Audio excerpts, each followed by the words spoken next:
얘들아. 원. 오빠? 오, 뭐야. 잘했어. 자, 4번 보세요. 넘어가도 돼요, 이거? 오케이. 4번. 나아가 훈이한테 바라는 바로 가장 적절한 거. 오케이. 좋아요. 여기 밑에 A와 B. 너네 서술형 있는 학교 지금 인성밖에 안 나온 거죠? 이 서술형 있는지 확실히 또 알아와야 돼. A는 뭐냐면 개인적인 욕망 성취를 상징한다. 그 서술형에서 가장 중요한 거는 선생님이 정해놓은 단어가 들어가야 되고, 만약 거기에 이렇게 뭐 때문이다 뭐 이런 형식을 맞춰서 쓰세요 그러면 그 형식 맞춰야 되고, 그치? 그리고 그 단어가 꼭 들어야 돼. 뭔가 그 핵심어, 그 거기서 요구하는 거, 그걸 꼭 찾아야 돼. 성취를 상징 이게 A고요. B는 어려운 처지에 있는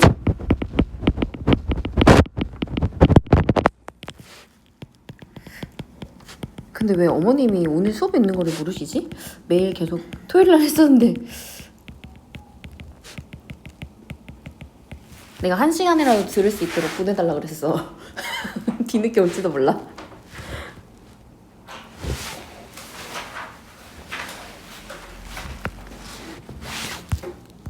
우리 나원이도 엄마한테 전화를.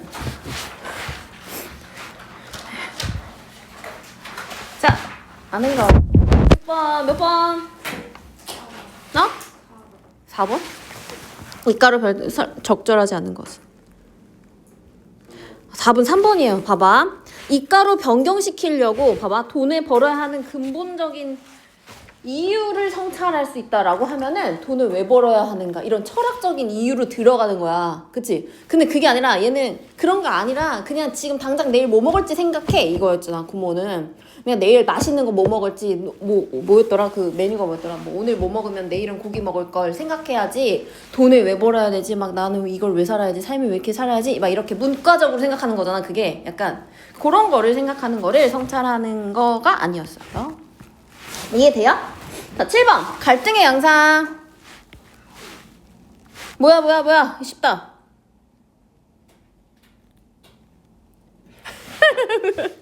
그래, 너가 대답해. 오, 다 맞았어. 그래요? 지금까지? 뭐야, 왜 저래. 자, 8번. 나에 대한 설명을 적절하지 않은 것. 몇 번입니까, 몇 번? 얘들아, 몇 번? 어? 오케이. 잘했어. 자, 봐봐.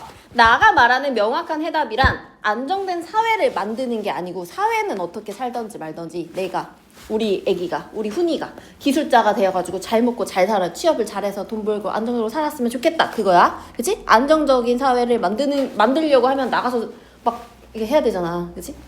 9번.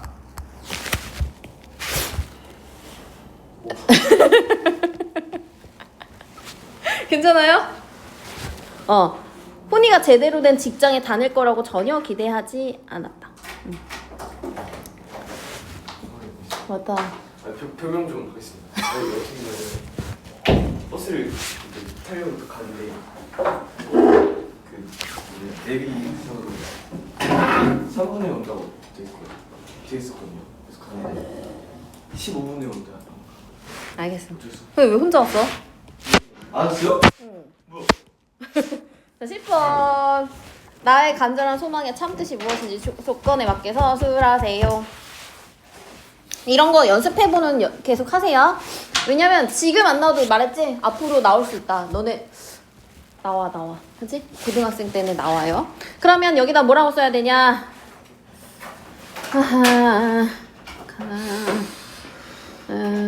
두 가지를 구체적으로 다 써야겠네 그러면. 자신이 겪은 더럽고 잔인한 전쟁에 대해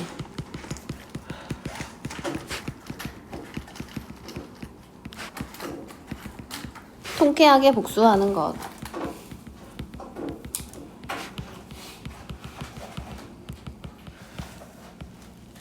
그 다음에 또 하나, 전쟁 때 받은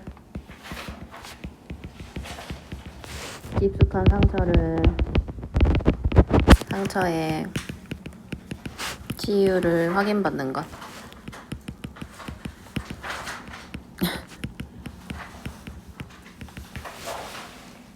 이게 10번이야.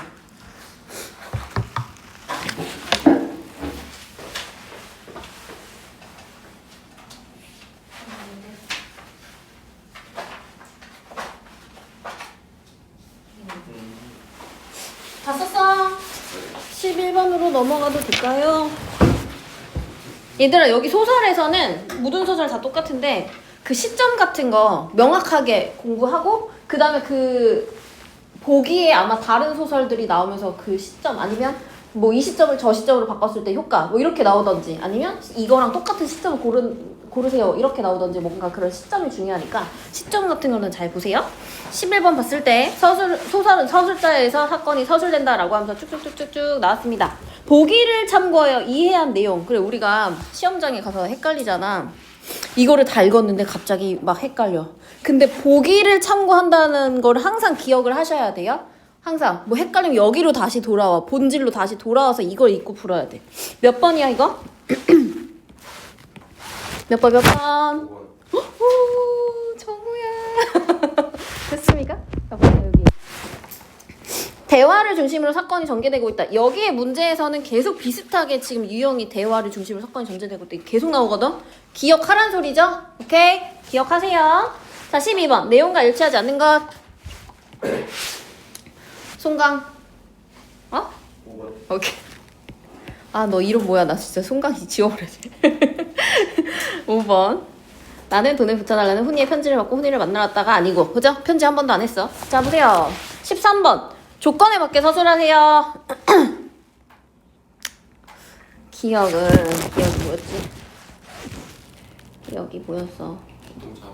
기똥차지, 기똥차. 자, 좋아. 이거는 얘들아, 진짜 기똥차인 거야, 아닌 거야? 무슨적 표현이야? 기억은 훈이가 회사에서 열악한 대우를 받고 있는 상황에 대한 단어적 표현. 잘 안 보이지, 하율아? 잘 보여? 표현으로 뒤에도 써볼까? 훈이가 회사에 대해 냉소적인 태도. 야, 왜 감상해? 셔츠야? 그래. 아니, 저희가 이렇게 나왔어. 검사하러 가. 아니, 그냥 단어적 표현만 들어도 되는 거지. 냉소적인 태도 써야지.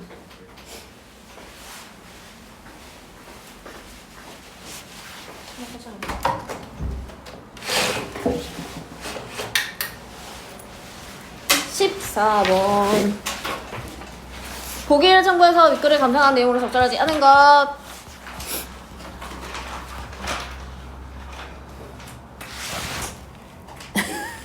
오케이. 괜찮아? 얘들아? 괜찮아? 오케이. 알았어. 되었어? 15번. 근데 풀 수가 없어 이거. 아, 이거 지금 알려줄게. 지금 풀어봐. 여기입니다. 여기다 기억 쓰세요. 조금 괜찮은 문제라서 지금 한번 풀어보세요. 후회라기보단 혼란이었다. 봐봐. 이게 아니라 3번. 3번 아니야 3번? 5번 아니잖아요. 3번이 아니에요? 아 2번. 아니 근데 이게 3번밖에 없는데 미안한 게 아니지 않아요? 4번 누구야? 누가 이렇게 잘 맞췄어? 4번. 얘들아 봐봐. 이거 알아주셔야 돼. 이거 헷갈리지? 자, 봐봐. 여기서 지금 다시 키우면 잘 키울 수 있다, 뭐 없다. 이거 뭐라고 했어? 잘 모르겠다고 했잖아, 결국엔. 지금 다시 키워도 잘 모를 것 같아. 그 얘기니까, 그치? 그럼 너무 잘했어. 그치? 이거 알아두세요. 헷갈리니까 나오기 좋겠죠? 16번 보세요. 그리고 얘들아, 이런 식으로 이렇게 중간에 이렇게 보기가 다른 거 해가지고 끼워서 나올 확률은 거의 90% 이상이야. 그치? 그러니까 이런 거 나와도 각자 여기 우리 문제 풀 때 나오는 문제들도 알아두시면 훨씬 시험에 도움이 되겠죠. 자, 여기 보세요. 윗글은 이거 뭐야? 돌다리를 비교한 내용으로 적절한 것은 5번. 오케이.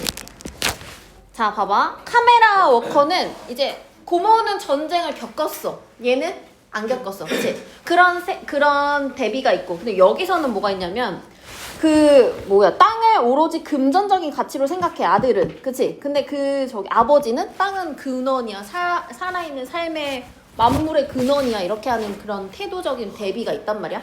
그런 식으로 봐야 됩니다. 그 다음에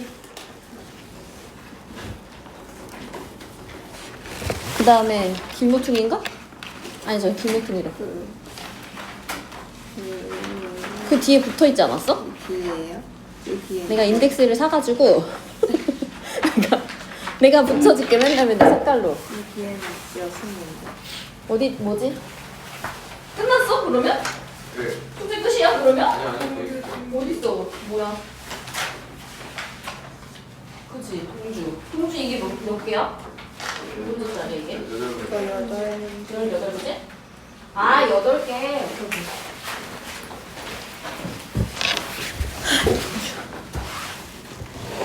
그래서 정민이는 어디래? 동주. 뭐라고? 일어났대? 금수한테 발표도 할 말이 없다고 죽어야 된다. 동주. 이제 민주 금수도 아니래요. 동주. 8번까지.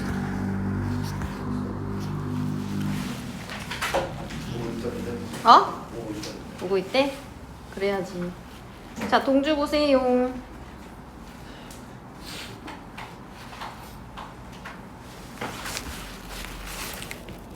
적절하지 않은 거 풀어왔죠? 몇 번입니까? 4번. 오케이. 장면별 시간적, 공간적 배경이 구체적으로. 야, 이건 여기 다 나와 있잖아. 왜 5번이라고 그랬어? 저 녹화할 때 자꾸 목소리가 커지면 안 되는데. 아니, 그거 편집할 때 이 목소리 막 이렇게 나오잖아. 갑자기 이렇게 뛰는 데가 있어. 아이고. 4번을 왜 틀 거예요? 잠깐만. 됐다.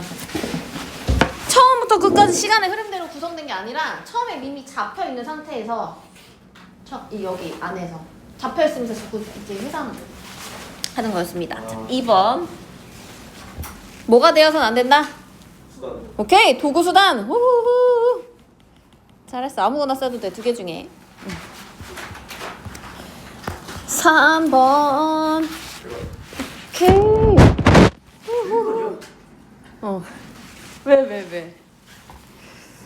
왜? 뭐라고? 적절하지 않은 것은 34씬. 34씬은 이제 골목길에서 여진이랑 너 좋아하는 시인이 누구야? 뭐 이렇게 한 거잖아. 그래서 뭐 이렇게 하면서 여진이랑 동주랑 어떤 사이였어? 여진이가 어떻게 해? 꽁냥꽁냥해. 그러니까. 그치? 여기서는 그냥 둘이서 꽁냥꽁냥 하니까 이런 거보다는 뭐 서정적인 분위기 이런 게 맞겠지. 그치? 서정적 분위기. 너 몇 번 했는데? 저요? 4번. 장면의 진행에 따라 동주가 쓴 시를 동주의 목소리로 전달한다? 이게 틀렸다고 생각했다고? 왜? 왜냐면은 아니 지금 너가 꽁냥꽁냥 해본 적이 없어서 그런가 봐. 꽁냥꽁냥 할 때 갑자기 불안한 사회 상황을 강조한다 이거 아니잖아. 그치? 여자친구 생기면 알 수 있게 돼. 좀 기다려봐. 34. 4번. 5번? 오케이. 와, 나레이션은 바로 맞춰주잖아. 꽁냥꽁냥 지나니까 바로 된다. 5번. 5번. 오케이. 괜찮습니까? 괜찮아요? 오케이. 넘어가도 돼? 6번. A에 담긴 의미로 가장 적절한 것은 2번. 3번. 잠깐 봐봐. A가 뭐였어? 야, 너 공부 좀 해. 이 똥구멍아. 자, 여기 있다. 여기. 자기 인생 주스. 어? 뭐라고? 어. 어. 그 한 글자를 보고서 그걸 했다고? 그게 바로 잘못된 태도야.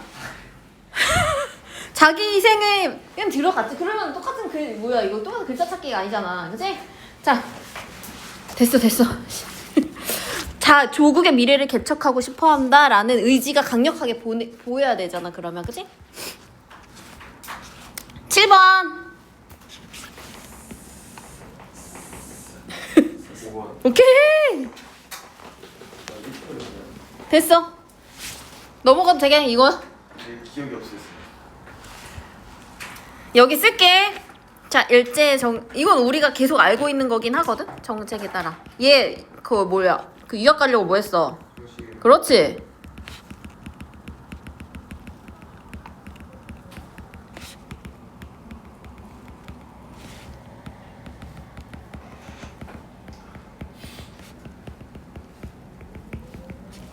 부끄럽다고 느낀다. 우리 다 아는 거.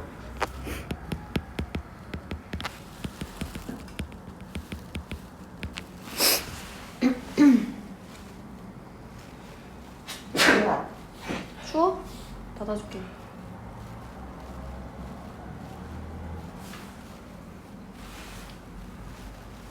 빨리 나갑니다.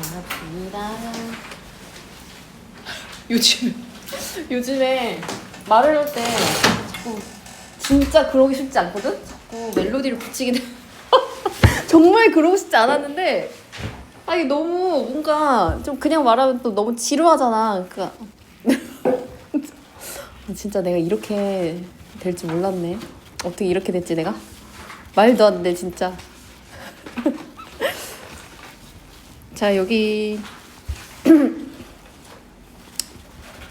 어디냐?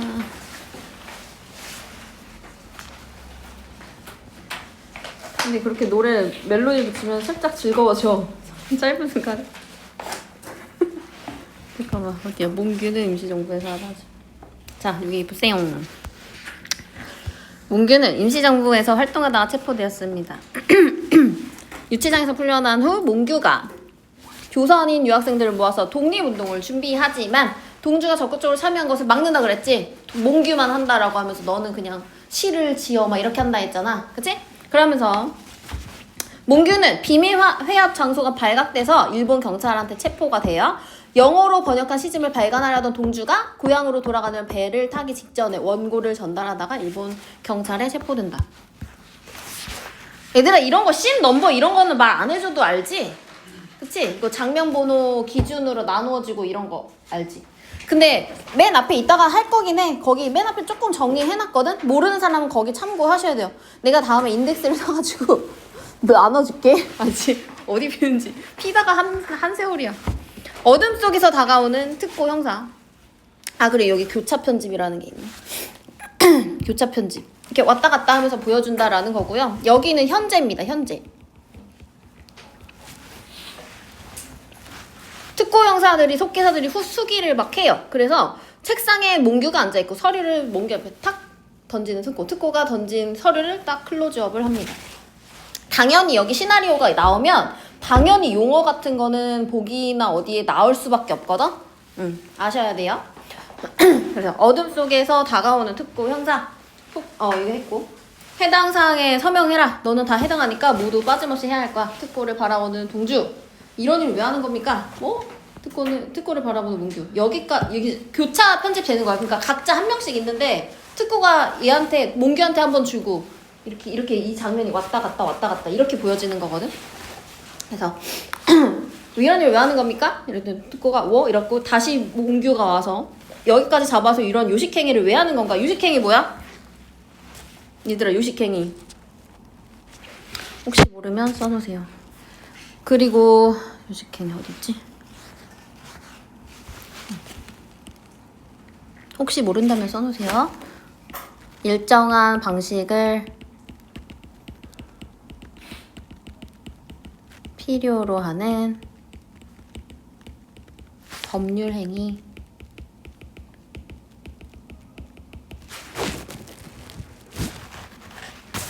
문명국에서는 합법적인 절차라고 부른다. 무섭게 특고를 노려보는 몽구. 동주의 얼굴 가까이 다가보는 특고. 서명단을 바라보는 동주. 다시 특고의 눈을 바라본다. 총뿌리를 들이밀고 서명을 하게 하면 되지 않습니까? 제 손가락을 잘라서 지장을 찍으면 되지 않습니까? 특고를 바라보면서. 너희를 죽이는 일이 뭐가 어려운가? 대일본 제국은 법치국가로 체제를 위협하는 너희 같은 자들에게도 합법적인 절차를 거쳐서 그 죄를 묻는다. 문명국과 비문명국의 차이지. 전쟁에서 질 거라고 생각해서 이러는 거 아닙니까? 이제 거의 이제 전쟁 막바지니까 얘네 이제 다 알고 있었던 것 같아. 일본 애들은. 그래서 이렇게 하는 것 같기는 하거든요. 그래서 그 속내를 지금 동주가 알아챈 거야. 여기다가 살짝 메모를 한다면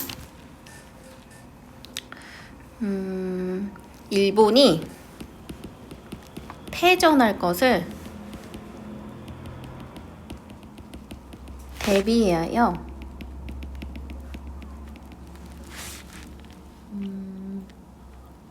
조작된 서류에 동주와 몽규가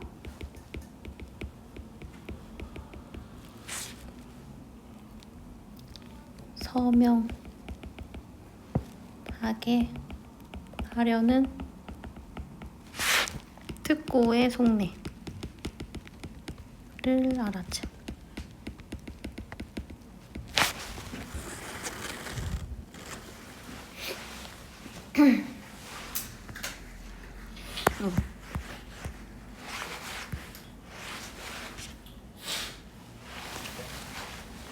질 것 같으니까 지금 이렇게 했어요.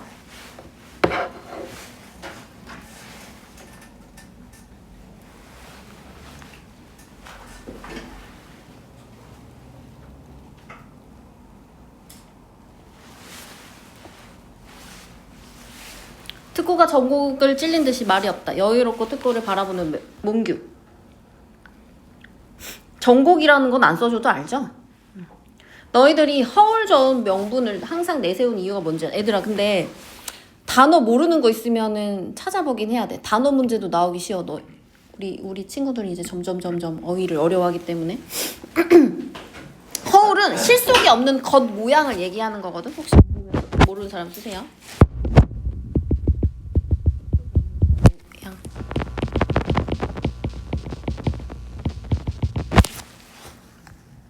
전곡은 혹시 모르면 그냥 뭐 요점, 요 정도 핵심 뭐 이런 느낌. 허울 좋은 명분을 항상 내세우는 이유가 뭔지 아나? 열등감 때문이지.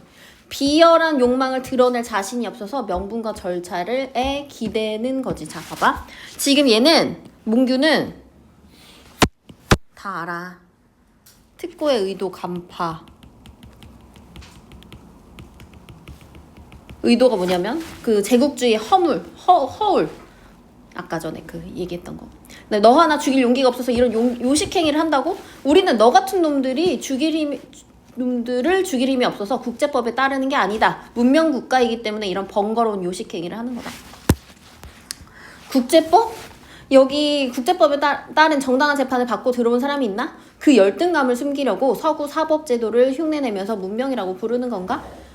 서류를 보고 해당 사항이 있으면 서명을 해라. 죽음이 두려워. 궤변만 들어놓지 말고. 궤변 뭐야? 궤변도 써? 약간 막 이렇게 막 당황했을 때 막 약간 약간 그런 느낌이거든. 안 써도 됐나? 쓸까? 우리 죽음에 대한 명분이 왜 우리 죽음에 대한 명분이 필요한데 정쟁 이유가 두려워서 이런 거 하는 겁니까? 그러니까 이제 마구 죽여도 되지만 이제 전쟁이 끝날 때가 됐으니까 이런 사례가 많으면 이제 일본이 국제적으로 이제 좀 욕을 먹을 것 같으니까 서류로 뭔가 조작된 서류를 남겨서 얘네는 죄가 분명하다, 우리는 죄가 없다라는 걸 남겨놓고 싶었다는 거예요. 동주를 바라보는 특고. 서류를 보는 몽규. 명분이 아니라 사실이기 때문에 서명을 하라는 거다. 그래? 사실로 만들어줄까? 자, 봐봐. 거기에는 이제 서류의 내용이 약간 우리가 좋은 거, 막, 되게 운동, 무슨 이제 열심히 해가지고 어쩌고저쩌고 막 이런 걸 써놨는데 몽규가 그렇게 진짜 하지는 못했거든. 그러니까 자기는 그 내용이 사실이었으면 오히려 좋겠다라고 생각을 하는 거야. 여기 써있는 내용이 몽규가. 그럼 오히려 사실로 만들어줄까라고 하면서 서류의 내용이 사실이었어야 된다고 생각하는 거지. 서류의 내용이 사실이었어야 한다고 생각하는 거야. 자, 자신 앞에 놓인 서류를 살피며 서명을 하는 몽규입니다. 그래서 몽규는 서명을 해요. 결국엔 막 그 영화를 보면은 걔 박정민이 되게 열정적으로 연기를 하면서 막 사인을 하는 장면이 나와. 학교에서 보여주실 거야. 아니면 집에서 막 짤 같은 걸로 좀 올라왔더라고 유튜브에. 제1조선인 유학생들을 규합시켜 사상을 교육시키고 내가 제대로 못 시켜서 부끄럽다. 이렇게 막 서명을 막 하면서 내가 제대로 했어야 하는데 막 이러면서 이렇게 하는 거야. 서류의 페이지를 넘기면 항목마다 서명을 하나씩 막 넘기면서 막 해. 이어서 읽으면서 비밀리에 조선어 문학 서적을 유통시키며 아 내가 정말 이렇게 못해서 한스럽다. 징징력에 이용하여 황군 내 조선인 반군의 조직을 결성하고 활용할 군사적 계획을 지시했으며 막 이렇게 막 그렇게 써있는데 얘는 그걸 했어 못했어? 못했는데 그냥 사인하는 거야. 나 이렇게 했어야 돼 이러면서 막 울분에 연기를 하면서 아 이게 정말 이렇게 됐으면 얼마나 좋겠냐? 부터 줄쳐봐 끝까지 부끄러워까지. 몽규가 서명한 까닭.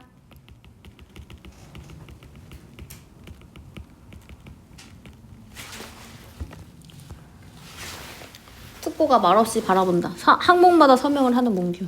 서명을 하는 몽규의 손 클러주어. 몽규도 서명한 걸 너는 왜 못해? 동주는 어떻게 한다고 그래서 그때 얘기했는데 서명한다 안 한다? 동주는 안 해요. 저는 서명하지 않겠습니다. 당신 말을 들으니 정말로 부끄러운 생각이 들어서 못하겠습니다. 이런 세상에서 시를 쓰길 바라고 시인이 되길 원했던 게 너무 부끄럽고 앞장서지 못하고 따라다니기만 한 게 또 너무 부끄러워서 서명을 못하겠습니다. 내가 연기를 잘한다면 너네가 좀 더 이해를 잘했겠지만 동영상으로 보면 여기서도 막 그 강하늘이 막 울면서 막 이렇게 말을 하거든? 되게 감동적이야. 동주가 서명하지 않은 까닭.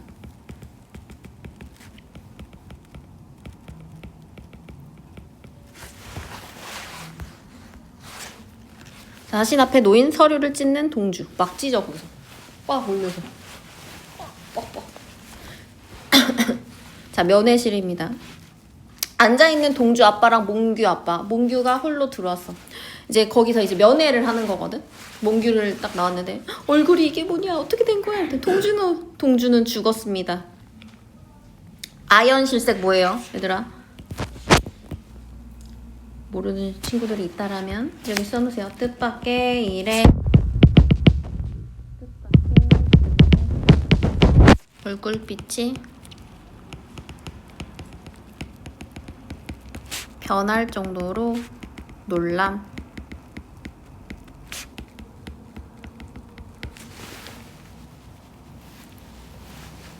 저도 오래 살지는 못합니다. 팔뚝을 걷어올려서 주사 바늘 자국을 보여주는 거야. 그때 왜 돌아오셨다 했어? 주사 막 맞았다고 했잖아.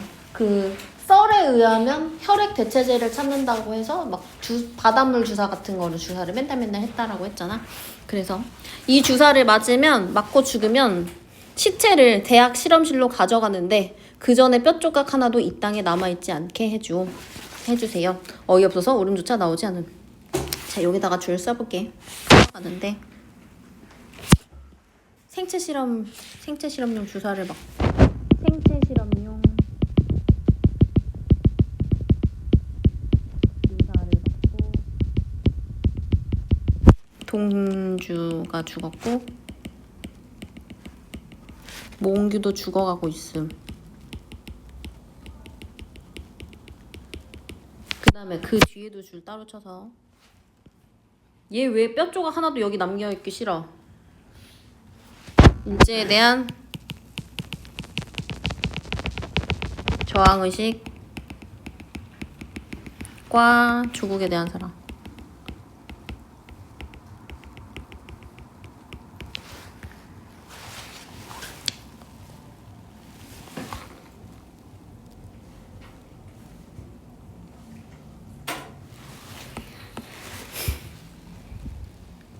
끝나갑니다. 힘을 내시오.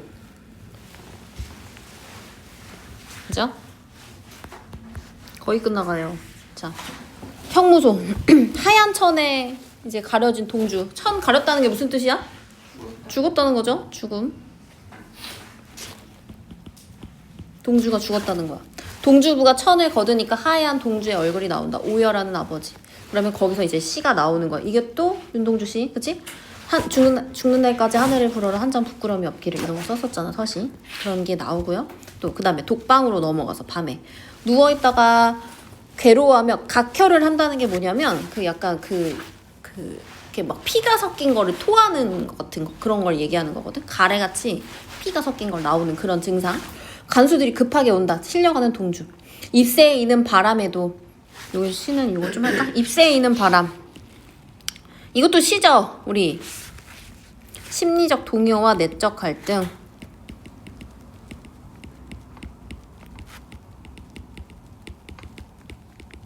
나는 괴로워했다. 아이고. 나는 괴로웠다, 여기는. 자, 얘는 왜 괴로워했냐면 이상과 현실 사이. 일찍 왔다. 엄청 일찍 왔다. 느끼는 분해. 별을 노래하는 마음. 이상, 희망, 순수, 소망 등 가치를 추구하려는 태도.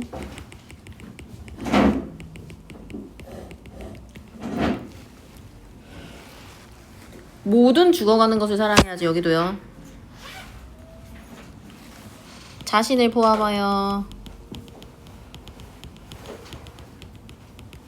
억압받는 모든 존재에 대한 연민과 사랑.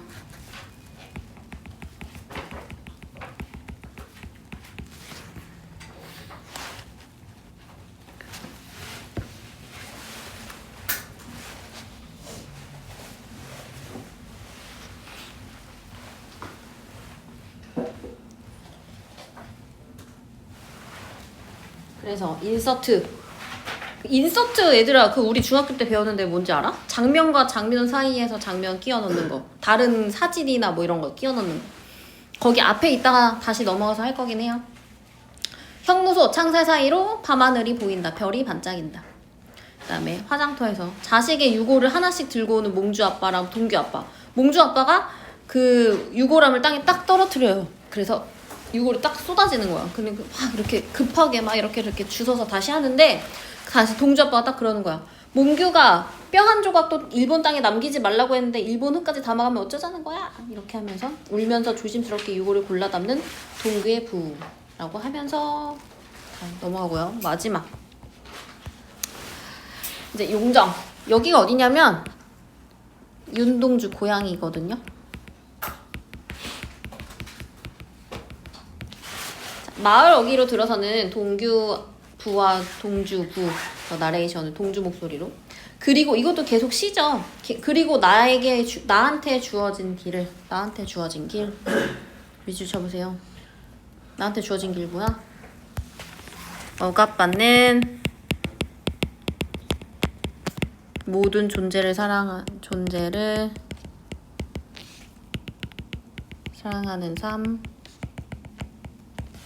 부끄러움 없는 삶. 오늘 밤에도 별이 바람에 스치운다. 썼나요? 넘어가도 돼? 거기도 써야 되는데. 넘어가도 돼, 여기? 오늘 밤에도 별이 바람에 스치운다. 밑줄. 여전히 계속되고 있네. 여전히 계속되는 현실적 시련과 고난.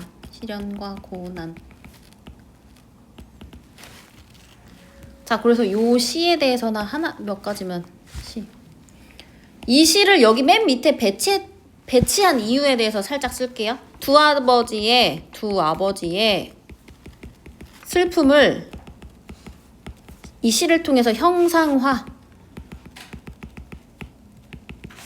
두 번째, 동주와 몽규의 숭고한 독립 정신을 기림.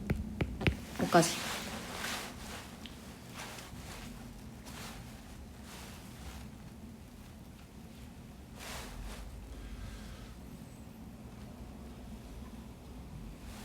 아 이거 그건 안 써놨네 인서트.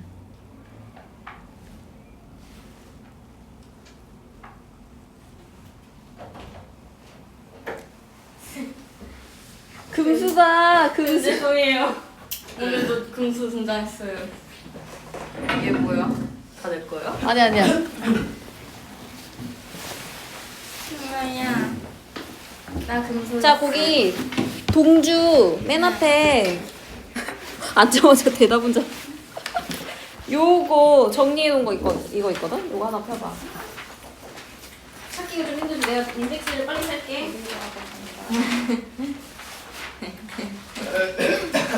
8통 있다고. 아 그래?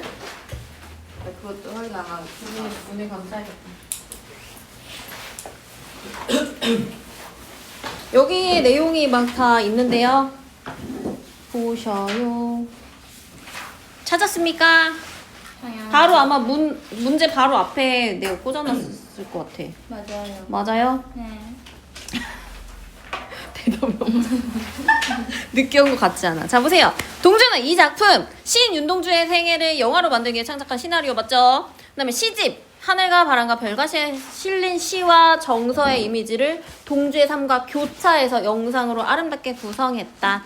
또한 동갑내기 사촌인 독립운동가 송명규를 등장시켰죠. 시인 윤동주의 내적 고뇌와 일제강점기에 겪어야 했던 청년으로서의 순수한 저항 의지를 표현했다. 영화 동주는 관객과 평단에서 높은 평가를 받아서 많은 영화제에서 작품상, 감독상, 갑부상을 수상하기도 했다. 자, 그래서 갈래는 시나리오고 성격은 교훈적, 일대기적. 밑에 배경, 일제강점기 말기 다 알죠? 만주, 경성, 후쿠오카 걔 막 왔다 갔다 했으니까. 제재, 시인 윤동주와 독립운동가 송명규의 일대기. 그 다음에 주제는 일제강점기라는 암울한 시대에 외면하지 않고 살아간 윤동주와 송명규의 삶에 대해서 이야기를 한 거죠. 그 다음에 여기서 특징은 시가 나왔다는 게 중요하죠. 시가 나레이션 형태로 삽입되고 이 시의 역할이 중요할 겁니다. 그 다음에 윤동주의 삶과 송명규의 삶이 대비됐어. 그치? 조금 더 적극적인 건 누구? 동주. 그치. 몽규가 조금 더 적극적으로 나서 하고 얘는 그렇게 하지는 못했어. 그 다음 화면이 흑백으로 나왔고요. 그 다음에 요거 우리 모를 것 같으니까 현재, 과거, 현재 막 교차됐었어. 그치? 잡혀있는데 과거가 나오고 다시 현재가 나오고 막 이런 식으로 교차되었다는 거 기억을 해주세요. 그 다음 밑에 우리가 지금 단원이 극갈래예요. 극갈래. 우리 계속 서정갈래, 서사갈래 막 이렇게 교과서에 이렇게 나누어져 있거든? 근데 이거는 극이지, 극. 봐봐. 극은 뭐냐? 서술자가 없다. 이런 거 나오기 쉽죠? 얘들아. 왜냐면 이번 시험 단원이 소설도 들어가고 극도 들어가고 막 이렇게 하니까 보기에 위와 같은 갈래 글의 특징으로 적절한 것은 적절하지 않은 것은 이런 문제가 나오면서 이렇게 뭐 서술자 이렇게 나오면 좀 헷갈리잖아. 그치? 막 이렇게. 이걸 알아두세요. 분명하게 알아두도록 하세요. 극갈래는 서술자가 있다 없다? 없다. 알아두시고. 그 다음에 대사와 행동을 통하는 건 당연하죠. 시나리오니까. 사건의 갈등을 직접 보여주는 문학의 양식. 하회갈래는 뭐 전통극, 현대극 이런 게 있는데 요거는 학교에서 만약에 알려주신다라고 하면 조금 자세히 보고 지금은 간단히 보고 넘어갈게요. 그냥 뭐 하회갈래 전통극이 있고 현대극이 있는데 전통극은 가면극, 인형극 뭐 이런 것들이 있고 특별한 무대 장치 없이 이렇게 탈춤 추는 거 알아? 이렇게 뭐 쓰고서 이렇게 추는 거 있잖아. 그런 거. 그 다음에 현대극은 근래에 들어서 하는 거. 뭐 심파극, 뭐 근대극 이런 것들이 있다. 자, 밑에 내려가서 시나리오의 개념과 특징. 개념은 영화를 만들기 위한 각본 맞죠? 영화 상영을 전제로 한다 맞고 그 다음에 영화 제작 기술의 발전으로 인물을 수완 시간적 공간적 제약에 거의 받지 않는다 그치? 이건 중학교 때부터 주구장창 나오는 건데 틀리는 사람이 있으면 안 되겠죠? 요거랑 중학교 때도 계속 나왔던 거야. 씬으로 구별하는 거 그치? 극이니까. 그리고 제약이 없는 거. 그 다음에 계속되는 장면 전환을 통해서 이야기가 전개되고요. 그 다음에 기법, 뭐 특수용어, 지시용 우리 다 아는 거야. 헷갈리면 안 돼. 옆으로 넘어가서 요것도 모르면 다 알아두세요. 이거 다 나올 것 같아요. 그 다음에 여기에다 아까 인서트가 하나 없더라고. 인서트 하나 써야 될 것 같아. 인서트. 아까 인서트가 있었잖아. 인서트. 이렇게 나오는 거. 인서트는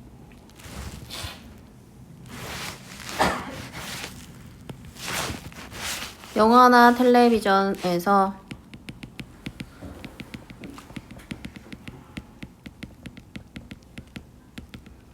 장면과 장면 사이에 다른 장면이나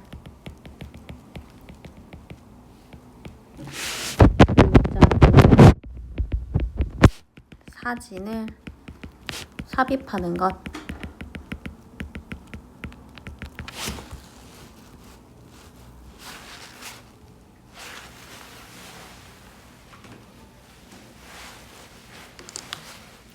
다 아셔야겠죠? 자, 혹시 모르는 거 있는 사람? 슉, 다른 한 번의 연속 촬영으로 찍은 장면, 오버랩을 이렇게 겹치는 거, 그치? 우리 많이 알잖아. 네. 알지? 그다음에 페이드인, 어둡다가 점자 밝아지는 페이드아웃 이런 말 많이 들어보지 않았어? 밝았다라고 썼네. 주로 새벽에 만들어서 그래요. 밝은 게 아니고 밝고 싶긴 하지만 밝은 게 아니라 밝았다가 점차 어두워지는 일. 등장하는 배경이나 인물의 일부를 화면에서 크게 나타내는 거 슬로죠. 나레이션 다 알죠. 나레이션 같은 거 지금 여기 주구장창 나오니까 반드시 알아야 되는 거. 그 다음에 인서트도 나오고, 그죠? 다 알아두셔야 돼요. 나옵니다. 이런 건 잘 나옵니다. 서사구조의 특징. 현재와 과거가 교차했다. 알아두셔야 돼요. 후쿠오카 형무소의 취조실에서 그 형사랑 윤동주가 취조하는 시점에서 시작해서 형사의 취조에 대한 윤동주의 대답, 과거 해석 뭐 이런 식으로 계속 나왔고요. 인물의 성격과 특징으로 보자면 윤동주는 차분하고 과묵하고, 그치? 문학의 순수성, 예술성을 중시하고요. 일제강점기 살아가는 청년으로서 양심을 지키고 조선 시로 짓고 뭐 이렇게 뭐 저항했다. 송명구는 좀 더 활달하고 적극적이고 직접 참여했고, 그치? 경찰에 체포되는 등 패기와 행동 지향성을 지녔다. 여진이는 그 여자의 나 너 누구 좋아해 이렇게 했던 애 있지? 여진이 씨 누구 좋아해? 막 이렇게 해서 동주의 호감을 느끼는 거, 이 정도만 알면 되고. 얘는 그 옆에 앉아있던 애거든요. 걔는 이렇게 뭐 씨를 뺀다고 막 이렇게 했을 때 옆에 앉아있던 애예요. 익살스러운 면을 가지고 있다. 정지용 시인은 일본으로 가서 공부해볼래? 라고 말하셨던 분. 그래서 요 정도까지 하고 뒤에는 없죠. 잠깐 쉬세요. 체제 뭐 문체는 뭐 여러 가지 반영되어야겠다. 옆으로 넘어가서 가장 교술 간에 우리가 아는 가장 기본적인 게 수필이란 말이야. 수필. 그래서 아까 전에 지호가 물어봤지만 수필 다시 말해줄게요. 글쓴이가 자신의 체험을, 그러니까 일기 같은 것도 다 수필이라 그런 거야. 우리 일기 써봤죠, 초등학교 때. 그런 것들도 다 수필이야. 우리 있었던 일, 내가 생각했던 거, 경험했던 걸 쓰는 거. 그래서 깨달음이나 감동, 교훈을 전달한다 라고 해서 밑에 수필의 특성 나올 수도 있죠. 그죠? 우리 두 교과서 다 수필이 실려요 이번에. 그러니까 요거 알아두시면 좋습니다. 왜냐하면 수필은 그냥 일기라고 생각하면 전문적이지 않잖아. 애기들도 쓰니까 비전문적이야. 그 다음에 아무 얘기나 다 써. 오늘 뭐 밥 먹고 똥 싼 것도 써. 그치? 네. 재질가 다양해. 맞죠? 그 다음에 유머, 리트 있는 건 어떻게 넘어졌는데 크크크 막 이런 것도 쓰잖아 혼자. 네. 그냥 그런 거. 그냥 자기 고백죠. 오늘 지원한테 좋아한다고 고백을 이런 거. 솔직하게 드러내요. 가치관과 인생을 토로하는 자기 고백적인 성격을 지닌다. 왜냐면 개인적인 글도 수필이라고 하니까. 그 다음에 자유로운 형식 아무렇게나 쓰죠. 그 다음에 제 개성이 드러나. 그지? 그 다음에 관조와 사색. 여기는 조금 보자.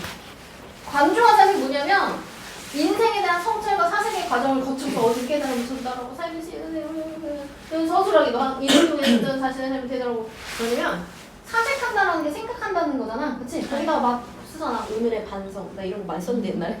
오늘의 반성, 오늘의 좋은 일. 막 이러면서 글 쓰면서 막 있잖아. 그렇게 옛날에는 한참 그런 적도 있었어. 오늘 뭐가 좋았다. 오늘 고쳐야 할 점. 뭐 이러면서. 나에 대해서 성찰하게 된다. 자신의 삶을 되돌아보고 성찰하게 된다. 그 다음에 이제 수필은요 2가지 갈래가 있어요. 우리 중학교 때 이거 배웠는지 모르겠네. 경수필이라고 하고 중수필이라는 게 있거든요. 경수필은 그냥 봐봐. 가벼운 거야. 가벼운 수필. 그러면 내용도 가볍고 그냥 다 가벼운 느낌. 그치? 아무거나 이제 근데 중수필은 뭐냐면 약간 무거운 주제, 사회적 주제 같은 걸 담은 걸 중수필을 무거울 중자 써가지고 그런 얘기를 하는 겁니다. 그래서 이렇게 나눌 수가 있어요. 중학교 때 중수필 이런 거 나왔을 거야. 기억나지? 그래서 여기는 사소한 일, 뭐 이렇게 가벼운 소재, 자기 고백적 나라가 전면에 드러나고요. 중수필은 일정한 주제를 가지고 객관적으로 보면서 어떤 이런 학문적, 사회적, 뭐 철학적 이런 문제들을 나타내면서 나아가 글의 전면에 드러나지 않는 것을 의미한다. 구분되는 거 일단 모르시면 알아두세요. 이거는 계속 나오는 그런 개념이기 때문에. 그다음에 여기도 이런 것들이 있는데 일단은 있다는 걸 알아두시고 학교에서 만약에 선생님이 조금 더 짚어주시면 조금 더 깊게 공부를 하시면 됩니다. 서정적인 수필, 서사적 수필, 희곡적, 교훈적 수필 여러 가지가 있습니다. 그래서 뭐 서정적이니까 자신의 어떤 감정이 듬뿍 들어간 거 말하는 거고 서사라는 건 뭐야? 우리 대서사의 시 막 이러면 처음에 뭐 있었고 이렇게 어떤 그런 서사적인 구성을 얘기하는 거거든. 그래서 희곡적인 거는 대화체 같은 거, 대화를 중심으로 하는 거, 교훈적인 거는 교훈을 주는 것들을 얘기하는 거. 넘겨보세요.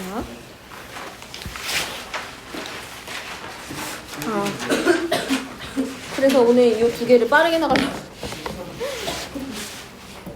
그래서 이런 두 가지를 오늘 할 겁니다. 맨 처음에는 아마 풀 비린내. 이거 학교에서 나갔어, 얘들아? 네. 나갔어? 요거랑 그 다음에 요거랑 두 개 할 겁니다. 저희 어? 저희는 뭐가? 아직 안 나갔어? 안 나가죠. 안 나갔어 아직? 아니 안 나가요. 안 나가. 시험 보면 빠지나고? 그래? 그거까지. 여기 시험 보면 누가 그랬지? 그건 잘 모르겠는데요. 왜냐면 아니 말해주시죠. 쌤이 시 두 개. 그 수라랑. 시 두 개만 시험 보이라고? 아니 일단은 그 수라랑 그거 말도 안 돼. 그 초대 우와. 방금 친구들. 연습을 가요. 그러니까 좀 더 말씀해 주실 거야. 좀 기다려봐. 아무튼 이렇게 나가서 요거는 간단하게 보고 바로 거기 본문으로 나갈 건데요. 풀 비린내에 대하여 읽어보셨겠지만 글쓴이가 자동차 앞에 유리창에 범퍼에 달라붙어 있는 풀벌레의 죽은 잔해를 목격한 것을 계기로 인간과 자연의 관계를 성찰한 내용을 담은 수필이고요. 생태주의적 가치관 이런 거 막 어렵게 나올 수 있겠죠. 바탕으로 글쓴이의 독특한 시각과 논리가 돋보이는 글로 글쓴이의 개성과 참신한 발상이 표현에 잘 들어있다. 이런 식으로 나와 있습니다. 그래서 일단은 뒤에 내가 아마 풀비린내부터 해놨을 것 같은데 그쵸? 왜 이렇게 길어? 아니야 금방 할 수 있어. 그래서 일단 요거를 먼저 하고 광주 비엔날레 풀비린내에 대하여 나이덕 희덕 우리는 희도? 저런 게 릴스에 뜬다고 저런 개그가? 고등어가요?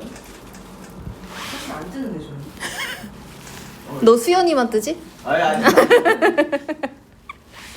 보세요. 풀비린내에 대하여. 자, 시작해 봅시다. 광주 비엔날레에서 비엔날레 뭔지 알아? 그냥 이제 뭐 그냥 뭐 전시회 같은 거 그런 거. 전람회 뭐 그런 거. 그래서 거기에서 태국의 수라시 꾸솔롱이라는 작가가 감성적 기계라는 작품을 본 적이 있다. 이 작품은 1965년에 자동차에서 엔진과 핸들, 타이어, 셰시 등을 완전히 제거하고 자체를 뒤집어서 그네 침대로 설치한 것이다. 그네 옆에선 타이어를 비롯한 부속을 재활용해서 만든 의자들이 놓여 있었고 차체로 만들어진 그네 침대 속에서 아이들이 텔레비전을 보고 있는 동안 나는 타이어를 쌓아 만든 의자에 걸터 앉아서 그 감성적인 기계를 바라보았다. 그 달리는 무기 네모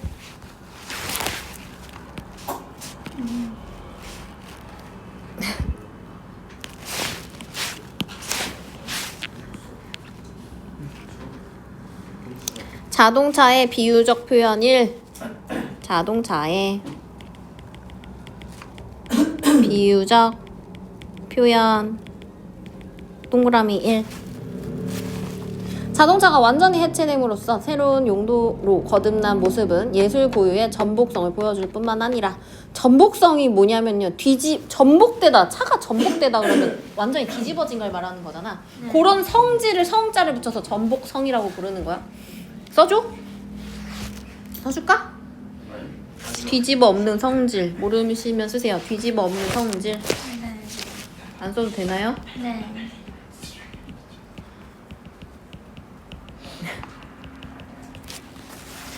전복성을 보여줄 뿐만 아니라 자동차에 대한 생각을 곱씹어 보게 했다. 밑줄 자동차에 대한 생각을 곱씹어 보게 했다. 글쓴이가 이 글을 쓰게 된 계기.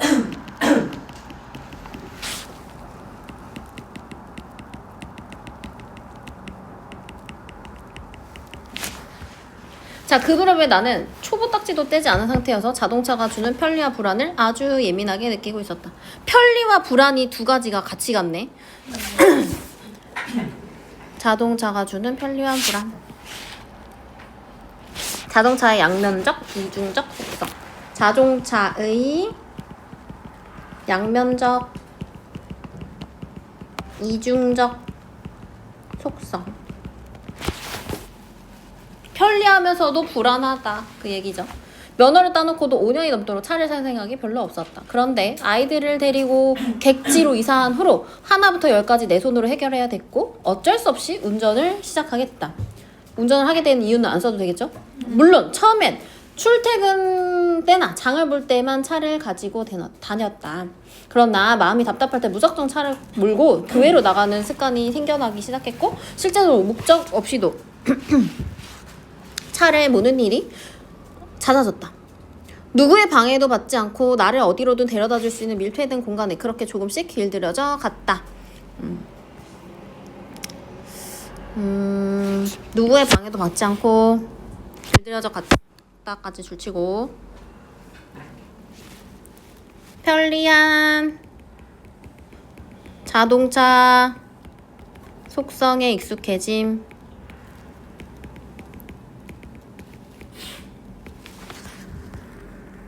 스웨덴의 생태학자인 에민 탱스렘은 자동차라는 물건이 자기 자신의 영토 안에 머물고자 하는 의지와 이 영토 밖으로 움직일 필요성을 동시에 충족하게 해준다라고 했어. 자동차에 대한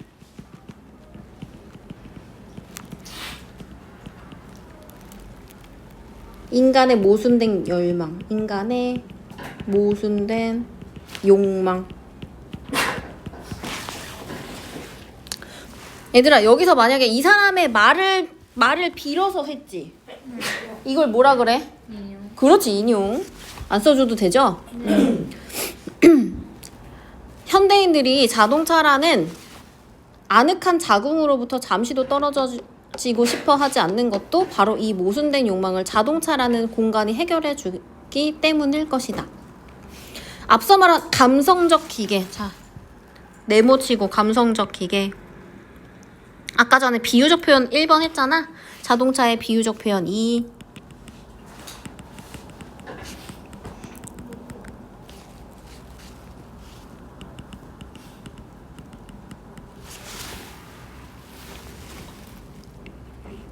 자동차를 해체하지 않아도 자동차는 이미 충분히 감성적 기계 노릇을 하고 있는 셈이다. 하지만 얼마 안 가서 자동차에 대한 낯설고 당황스러운 경험을 하게 되었다.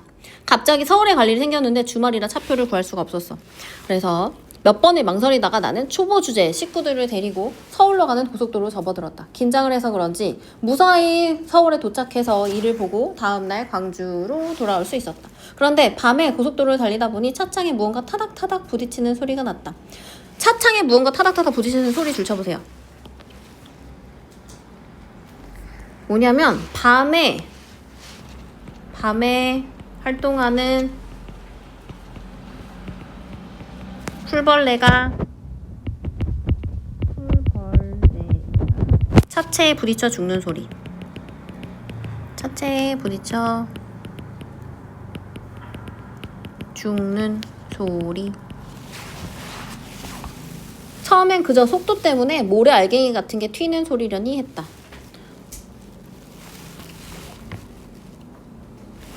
넘어가서 다음날 아침 출근을 하는데 유리창은 물론이고 앞 범퍼에 푸르죽죽한 것들이, 자 푸르죽죽한 것들 뭐예요? 뭐지? 잔해, 풀벌레들이 죽은 잔해 엉겨 있었다. 이것은 흙먼지가 아니고 수많은 풀벌레들이 달리는 사체에 부딪혀 죽은 잔해였다. 마치 거대한 모터 주위에 두텁게 쌓여있는 먼지 뭉치처럼 말이다. 얘들아, 먼지 뭉치처럼 이거 비유적인 표현인 것도 알아주셔야 돼요. 비유적 표현. 비유. 뭐에 대한 비유? 죽은 잔해에 대한 비유. 비유적 표현. 잔해 안 써줘도 뭐에 비유하는 건지는 알죠? 그것을 닦아내려다 나는 지난밤 엄청난 범죄라도 지는 사람처럼 손발이 후들후들 떨려서 도망치다 세차장을 봤다. 이 사람이 왜 손발이 후들후들 거렸냐면 죄의식과 충격이 받은 거거든. 이유가 뭐냐면 이제 풀벌레를 내가 죽였다라고 생각을 하는 거야, 이 사람이. 차에 이렇게 부딪혀서 죽은 건데 내가 죽였다라고 생각해서 죄의식을 갖는 거거든. 그래서 죄의식과 충격 때문에 충격을 느낌. 그래가지고 막 후들후들 뭐야 벌레를 내가 죽였나 봐 이렇게 한 거예요. 그러나 세차기계의 물살에도 엉겨붙은 풀벌레들의 흔적은 완전히 지워지지 않았다. 운전대를 잡을 때마다 풀 비린내는 몸서리치는 기억으로 남았고 나는 손을 또 씻고 씻었다. 이게 막 계속 씻고 씻었다라고 하는 게 뭐냐면 왜 막 우리 뭐 이렇게 뭐 나쁜 짓 하고 그러면 막 손을 씻고 뭐 이런 표현도 나오는 것처럼 계속 씻고 씻었다라고 하는 거는 이 내면의 심리가 좀 나온 거거든. 생명을 죽였다는 기억을 지우고 싶은, 생명을 죽였다는 기억을 지우고 싶은 글쓴이의 내면 심리 투영.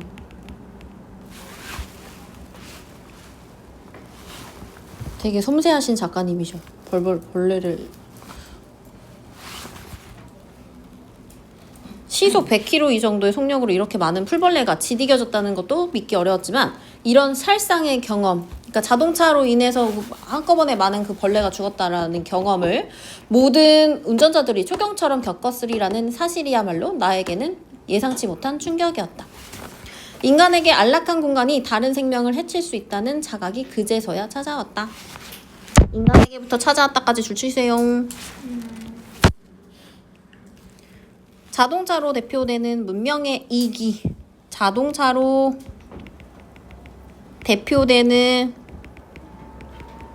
문명의 이기에 대한 바람소리 장난 아닌데? 글쓴이, 반성과 추워? 바람 들어오진 않아. 소리만 날 뿐. 들어오네? 추워 지금? 학교언니.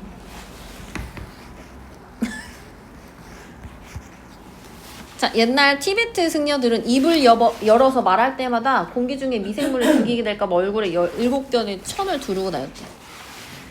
자, 여기도 티베트 다녔다고 한다. 가로로 할까? 아니 몰라, 이렇게 그냥.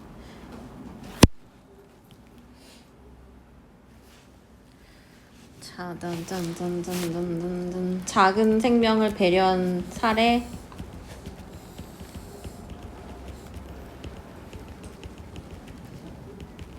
생명 존중 사상.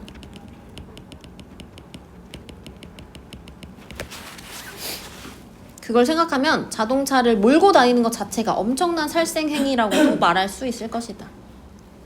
그렇다고 하루아침에 차를 없앨 수도 없는 형편이어서 나는 자동차에 대한 태도를 정리할 수밖에 필요를 느꼈다. 차를 유지하되 사용을 최소하고 의존도를 낮추는 선에서 타협할 수밖에 없었다. 그리고 감성적 기계의 편안함에 길들여지려는 순간마다 그것이 풀 비린내뿐만 아니라 피 비린내를 불러올 수도 있다는 자각을 잊지 않으려고 한다. 자, 피 비린내를 불러온다라는 건 뭔 말이야?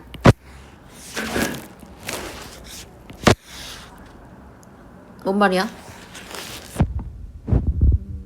인간을 포함한 다른 생명체에 해를 끼칠 수 있다. 다른 생명체에게 해를 끼칠 수 있다. 는 인식. 그러니까 사고 나면 누구를 칠 수도 있고, 그지? 그렇게 될 수도 있다라는.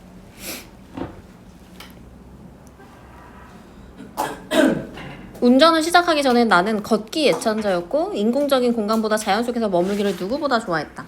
그러나 차를 소유하고부터는 생태적인 어떤 발언도 할 자격이 없다는 생각이 들곤 했다. 차를 소유하되 그에 종속되지 않는 것, 이런 아슬아슬한 줄타기가 앞으로 얼마나 지속될지 모르겠다. 다만 그날 아침에 풀 비린내가 원죄 의식처럼 운전대를 잡은 내 손에 남아있을 따름이다 라고 하면서 끝나죠. 짧죠? 네 선생님. 아 이게 하나예요? 이게 하나야. 하나 더 나가려 했는데. 나가시죠. 그래서 일단 여기 아까 전에 여기 봤을 때 자, 이게 얘들아 경수필 적어놓은 거 보여? 아까 전에 중수필 경수필 배웠지? 경수필은 그 중에 뭐였어? 가벼운 거야 무거운 거야? 가벼운 거. 무거울 중자를 기억하면 돼. 여기 중장비 이런 거 있잖아. 중공업 이런 거 할 때 그게 뭐냐면 엄청 무겁고 큰 거 만드는 데를 그렇게 말을 하는 거니까 그거랑 똑같이 가벼울 그지? 경솔하다 이렇게 하는 거는 가볍잖아. 그런 느낌으로 쓰는 거야. 일상적, 성찰적, 생태적이고 자동차, 풀벌레 제재고요. 자동차를 사용하는 바람직한 태도와 생태주의에 대한 성찰, 그다음에 일상의 경험을 바탕으로 생태 문제에 대한 성찰을 하는 거고 후각적 이미지를 통해서 글쓴이의 경험을 인상적으로 표현한다. 이건 다음에 한번 다시 찾아봐. 티베트 승려들의 생태적 삶과 글쓴이의 생태적 사유를 통해서 주제를 표현했고요. 그 다음에 편리함에 익숙해져 있는 뭐 생태 문제, 반성과 성찰 다 알겠죠? 그 다음에 자동차의 속성 이런 거 중요하겠죠? 여기서? 그죠? 달리는 무기, 이동수단으로서 사고가 날 수 있다라는 거고 그 다음에 감성적인 기계나 아늑한 자궁 같은 거는 그 운전자가 혼자 운전하니까 그런 거 있다? 나도 운전한 지 한 3년, 4년 됐나? 그 전에 맨날 지하철만 타고 다녔거든? 근데 나는 내가 운전을 못할 줄 알았어. 무서웠기도 하고 좀 그랬잖아? 네. 근데 이제 지하철을 못 타겠어. 지하철에 1호선에 진짜 이상한 사람 많잖아. 맞아요. 난 정말 썰 풀려면 난 진짜 한 일주일 동안 풀 수도 좋아요, 있어. 좋아요. 난 다 지금 그런 맨날 지하철만 타고 다녀. 하지만 아무튼 그런데 그런 사람도 없고, 그치? 막 여러 가지가 좋고 그 다음에 이제 이동하기도 편하고. 그러니까 차를 사고 나서부터 그게 힘들더라고. 막 가서 막 한 15분, 20분 막 지하철 안 오면 20분도 기다리고 버스도 막 그게 좀 아무튼 그래가지고 이제 점점 그런 게 편해진단 말이야. 이제 걷기도 싫고 그러거든. 운전자만의 아늑한 공간도 되고 막 노래 틀어놓고 노래 부르면서 그치? 그런 거. 그래서 그런 거를 한다. 그런데 모순된 욕망을 해결되고다. 자, 자신의 영토 안에 머물고자 하는 의지와 이 영토 밖으로 움직일 필요성 같은 모순된 욕망을 동시에 충족하게 한다는 게 무슨 말이야? 여기 자동차는 나만의 공간인데 그걸 타고 나가면은 어딘가 나갈 수 있다라는 거잖아. 그치? 차를 이동해서 내가 혼자 타는 공간에서 차를 끌고 어디를 나가면 그치? 그게 모순된 욕망을 동시에 충족시켜 준다라는 뜻이야. 네. 자동차에 대한 글쓴이의 생각과 태도 중에서 처음에 운전을 시작했을 때는 좀 예민하게 느꼈지만 익숙해졌을 때는 이제 뭐 무작정 몰고 나가거나 뭐 이런 게 생겨보죠. 이거 늘 다 아는 거고. 풀비린내의 의미 보세요. 이거 중요하겠죠. 왜냐? 제목이니까. 풀비린내, 풀벌레들이 달리는 사체에 부딪혀서 죽은 잔해에 대한 나는 냄새, 문명의 이기에 의해서 파괴되고 죽음에 이른 생명체를 처참한 모습으로 후각적으로 표현했다. 후각적으로 표현한 거 계속 나오니까 알아두셔야겠죠? 생명을 죽인 것에 대한 죄책감을 느끼고 그거가 엄청난 살생행위임을 자각하게 되었다. 그 다음에 인식 변화가 되었어. 그치? 어떤 사건으로 인해서 인식이 변화되었다. 그러면 오 할 수 있어야 돼요. 이거요. 그래서 글쓴이의 태도 변화. 풀벌레뿐만 아니라 더 많은 생명을 해칠 수 있다. 그래서 피비린내가 날 수도 있다라는 표현을 썼었고 차를 유지하되 사용을 최소화하고 차의 의존도를 낮추려고 한다. 여기까지 나왔었습니다. 선희 씨. 선희를 빨리 할까? 네? 아니요? 8분. 선이. 못해요. 선이 금방 하는데. 나는. 금방 할까? 여기 빨리 금방 하자 빨리. 안될 것 같은데. 금방 할 수 있어. 빨리 내가 진짜 아웃사이더처럼 빨리빨리 읽어볼게. 선이. 아웃사이더가 그 남자예요? 노래 부르는 사람? 있잖아. 몰라? 아니 아니에요. 저 그 사람 봤어요. 그 사람이 사인 해준다고 해서 갔는데 사인해준다고? 종이 가지고 오라 해갖고 못 받았어요. 그럼 어디다 받으려고 했어? 아니 그냥 저는 그 종이를 주는 줄 알았어요. 아 근데 그 어디에 사람- 왔는데? 그 무슨 행사 갔는데 아 아니 갑자기 갖고 오래? 종이를 갖고 오라고 저희가 종이가 없으니까 엥? 종이를 어디서 구해 이랬는데 그 아웃사이더 그 사람이 아 앨범 하세요 앨범 근데 사실 얼굴은 잘 몰라. 잘생겼어? 아, 못생겼는데 자 선이 빨리빨리 해야 돼. 선이 아웃사이더처럼. 선이. 아웃사이더 모르지만 너네 나를 통해서 알아보도록 해. 오늘 그 30. 뭐지? 수연 씨랑 알아볼게요. 알아보지 마. 자 얼른 내가 해봅시다. 적었어. 수연이래 수연. 이거 뭐냐면 저번에 살짝 나왔었어. 요거 지문. 그래요? 저기 뭐였냐면 그 한의원 갔는데 약 안 지어준다고 해서 그 지문을 살짝 우리 문제에서 다뤘었습니다. 몸이 축나서 한의원에 갔는데 지인에서 소개받은 그 한의원이 여간에서는 약을 지어주지 않는 거였어. 그러면 우리는 침 잘 놓는가 보다 이렇게 생각을 하겠죠. 네. 그래서 그 뒤로 누가 안부를 물으면 한의원에 다니고 있다고 여간에서는 약을 지어주지 않는 곳이라고 대답을 했는데 그 말에 대한 사람들의 반응이 흥미로웠다. 그러면 상당수가 침이나 뜸을 전문으로 하는 곳이구나 나처럼 생각을 하는 거예요. 라고 넘겨 짚었기 때문이다. 자, 그 뒤로 때문이다. 사람들이 내가 있는 그대로 말을 했는데 그렇게 받아들이지 않고 다르게 혼자 생각한다는 거야. 그거에 대해서 흥미롭게 생각한다는 거거든. 그래서 자신의 말을 있는 그대로 받아들이는 사람이 거의 없음을 흥미로워함.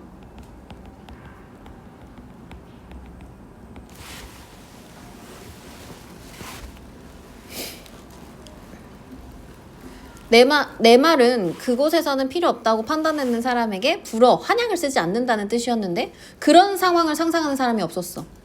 약이 필요 없기 때문에 안 지어준다는 상상을 안 하는 거야. 왜 그러냐고 물어보는 몇몇이 있긴 했다. 그나마 판단을 미루고 누군가 더 확인해보려는 사람들이었다. 처방을 원해서 온 사람의 경우에 따라서는 그냥 돌려보내기도 하는 거야. 이제 약간 조금 되게 괜찮은 한의원인 거지, 그지? 그러니까 일부러 돈 받으려고 더 이렇게 뭔가 과잉 진료를 한다거나 그런 게 없다라는 그런 얘기. 자, 그런 원칙은 한의원의 운영에 현실적인 도움은 안 되겠죠. 자꾸 약을 해주고 그래야지 돈을 벌 수 있잖아. 하지만 찾아온 사람으로서는 불필요한 지출을 안 할 수가 있으니 그것을 어떤 선이라고도 할 수 있지 않을까. 띵. 한의원의 선의로 받아들이는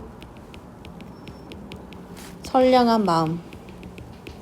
선량한 마음 뭔지 알죠? 네. 우리 마음속에 있는 거. 우리. 사람들의 반응을 보니 요즘 그런 선의는 아주 드문 것이 되었구나 하는 생각이 들었다. 쉽게 떠올릴 수 없고 상상하기도 힘드니 아마 믿기 더 어려울 것이다. 하기는 타인에게 선의가 있음을 선뜻 믿기에는 세상이 나쁜 게 사실이다. 갱년기 가로 열어봐. 갱년기 여성에게 좋다고 어머니에게 선물을 하라고 깨더니 허가도 나지 않는 약을 만들어 팔지 않나? 당신 돈을 잃게 될까봐 그런다며 접근해서 은행 직원, 경찰 등을 사칭해서 돈을 털어가질 않나? 이렇게 함량 미달의 제품을 속여서 팔거나 보이스피싱을 하는 건 이제 흔한 일이 되어버렸다. 그러다 보니 뻔한 속임수에 왜 넘어가느냐고 오히려 피해자를 탓하는 상황까지 벌어진다. 가로 닫고. 선의를 믿었을 때 닥치는 피해와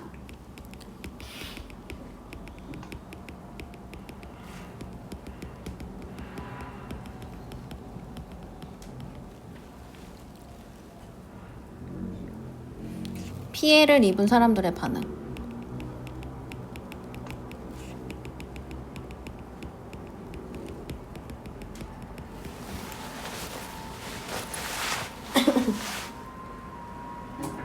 이런 세상에서는부터 된다까지 줄칠게요.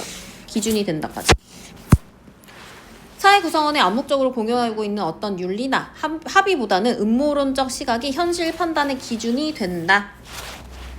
선의를 믿지 못하는 사회의 위험성, 선의를 믿지 못하는 사회의 위험성.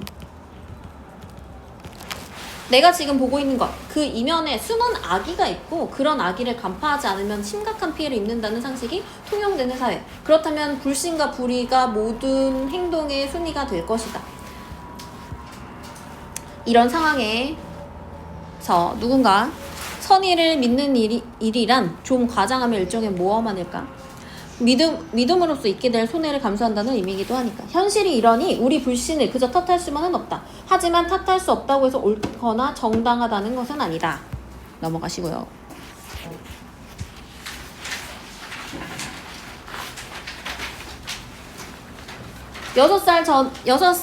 얼마 전 6살 조카가 유치원 통학버스에서 아주 기분 좋은 얼굴로 내렸대. 그래서 왜 그런가 싶어서 물어보니 맑은 얼굴로 내렸다. 선생님과 같은 자리에 앉아서 그런가 싶더니 물어보니 맑은 얼굴로 그렇다고 대답했다. 선생님이랑 뭘 하면서 왔는데? 얘기하면서 왔지. 무슨 얘기했는데? 조카는 신이 나서 선생님이랑 나눈 이야기를 전해주었다.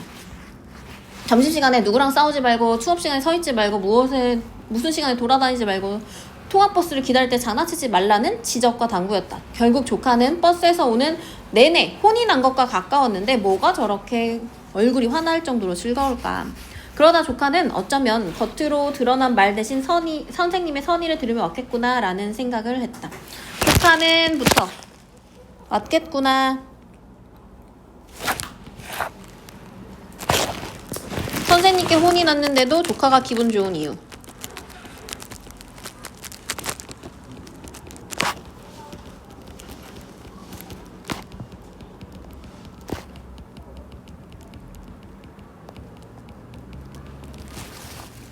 조카가 그렇게 들을 수 있었는 데는 진심이 잘 전달되도록 표현한 선생님의 능력이 있었겠지만 아무리 그렇게 표현해도 듣지 않고 믿지 않으면 방법이 없지 않은가? 이렇게 타인의 타인의 선의를 듣고 신뢰할 수 있는 힘, 우리에게도 분명 있었을 그 힘을 우리는 언제부터 잃어버리고 만 걸까? 닫고. 선의를 믿기 어려운 사회가 된 것에 대한 안타까움. 선의를 믿기 어려운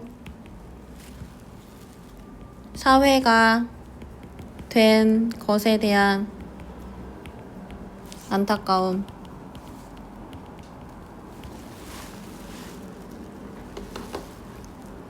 나는 나 좋았겠지 하는 조카를 보고 있다가 그 손을 쥐어보았다.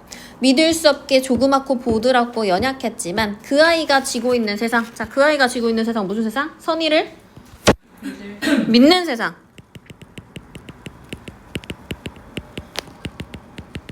내 것보다 크고 단단하게 느껴졌다. 거기 밑줄. 선의를 믿는 힘이 지닌 가치. 선의를 믿는 힘이 지닌 가치. 엄청 빨리 했지? 네. 최고예요. 잠깐. 다 썼어? 네. 그래서 여기 잠깐 다시 보고.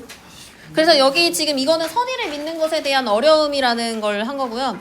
작가는 지인과 나누었던 경험과 이에 대한 자신의 생각을 통해서 얻은 깨달음을 제시하고 대화 속에서 담긴 의미 성찰, 그다음에 다른 사람이 이제 불신하게 되고 어떤 그런 선의를 믿기 어려워진 현실에 대한 통찰, 그죠? 네. 기억해 두세요. 이런 것들, 성찰, 통찰 이런 것들. 경수필 어떤 거라고? 무거운 거라고? 가벼운 거라고? 가벼운 거. 교훈적, 성찰적, 체험적. 조카랑 나오는 대화.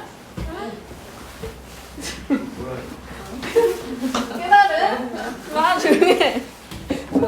괜찮아요. 승아는 순수해서 아무것도 모르잖아요. 제가 쓰는 거예요.